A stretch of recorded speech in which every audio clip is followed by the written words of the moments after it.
Bueno, el ronquido en niños es un sonido muy característico que generalmente es de tonalidad grave, intermitente, que puede aparecer asociado al sueño.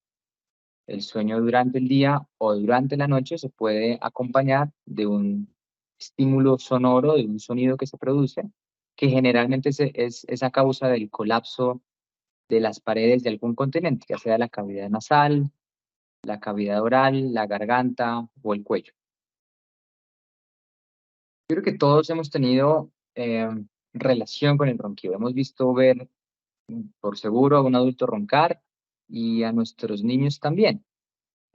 Cuando un niño ronca y ese ronquido pasa muy de vez en cuando, puede ser secundario a una obstrucción de la vía aérea superior o una obstrucción del paso del aire por crecimiento de los cornetes o por crecimiento de las adenoides, que son estructuras anatómicas normales que se encuentran normalmente dentro de nuestra vía respiratoria.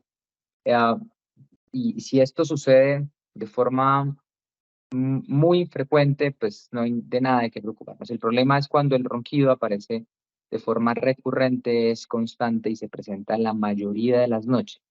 Es ahí cuando tenemos que consultar con un especialista. Los ronquidos de forma esporádica, una vez por mes, una vez cada 2 semanas, que dure solo algunos minutos o segundos, eh, son normales. Una gripa o una rinofaringitis o un estado gripal normal puede conllevar una congestión nasal y eso traducirse en ronquido. Cuando pase la gripa, debe pasar el ronquido. Cuando el ronquido es persistente, cuando a lo largo del tiempo, de los días, las semanas y los meses persiste y se acompaña de pausas respiratorias, se acompaña de movimientos o de episodios de apnea, que son tiempos de segundos generalmente en donde el paciente y el niño deja de respirar. Eso es un signo de alarma y es algo que nos debe hacer preocupar y alertar como padres y como médicos, y es una razón más que suficiente para consultar con un especialista. El ronquido, como lo dijimos, es un signo clínico que generalmente el paciente no se da cuenta de él, sino hasta que ya lleva eh, mucho tiempo y hasta que se empeora.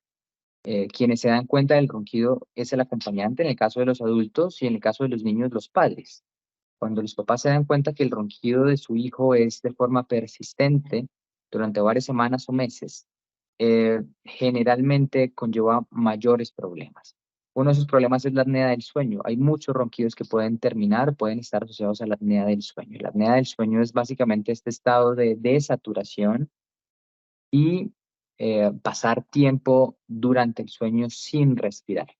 Esto conlleva problemas serios a nivel de el estado anímico del paciente, el estado psicológico.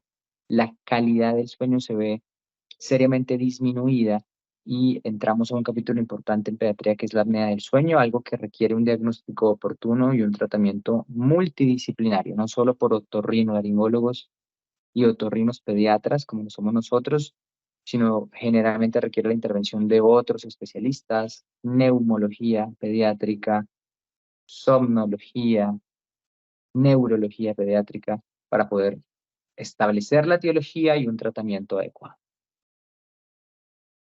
El tratamiento del ronquido depende de la causa. Siempre que tenemos un paciente roncando, intentamos establecer si hay o no presencia de rinitis alérgica. En el caso de que la haya, se intentan determinar cuáles son los encadenantes, se instauran una serie de medidas ambientales, que es evitar lo que produce la alergia, y siempre o casi siempre va de la mano de un tratamiento farmacológico, es decir, medicamentos que van a ayudar a controlar la rinitis, a descongestionar esa nariz y esa vía respiratoria del paciente y a permitir que respire mejor. Después de dar un tratamiento médico, hacemos una reevaluación que generalmente está apoyado de alguna imagen. La endoscopia nasal o la nasofibrolaringoscopía en pacientes pediátricos es un procedimiento que hacemos de rutina y que nos permite establecer dónde está el problema. Dependiendo de eso es el tratamiento. Si son adenoides grandes, amígdalas grandes que no responden al tratamiento médico, es probable que la cirugía sea una alternativa muy importante. Si por el contrario es un ronquido que no está asociado a hipertrofia adenoamigdalina ni ningún colapso de su vía respiratoria superior, ampliamos un poco más los estudios. Esos pacientes, la mayoría de las veces, terminan una terapia médica, farmacológica, apoyado de terapia de presión positiva, con CPAP o BiPAP y terapia miofuncional. Existe mucha relación entre el ronquido y los trastornos respiratorios del sueño. El ronquido no es igual a apnea, pero están de la mano y les gusta muchas veces estar una detrás de la otra o al lado de la otra. Siempre que tenemos un paciente con ronquido, tenemos que, como especialistas, escarbar un poquito y preguntar si hay otras causas, por ejemplo, la higiene del sueño, a qué horas nos estamos acostando, a qué horas se está levantando ese paciente, saber si ese sueño es continuo, si tiene o no tiene despertares asociados a apneas. Generalmente, entre uno más pregunta y entre más hablamos y conversamos con los padres, más cosas encontramos que puedan ser corregidas. Adecuado estados de alimentación, una muy buena higiene del sueño, recomendaciones básicas y generales que van a permitir tratar de forma integral ese trastorno del sueño, obviamente de la mano de el concepto de otras especialidades como neurología pediátrica y neumología, en el caso de que sea necesario.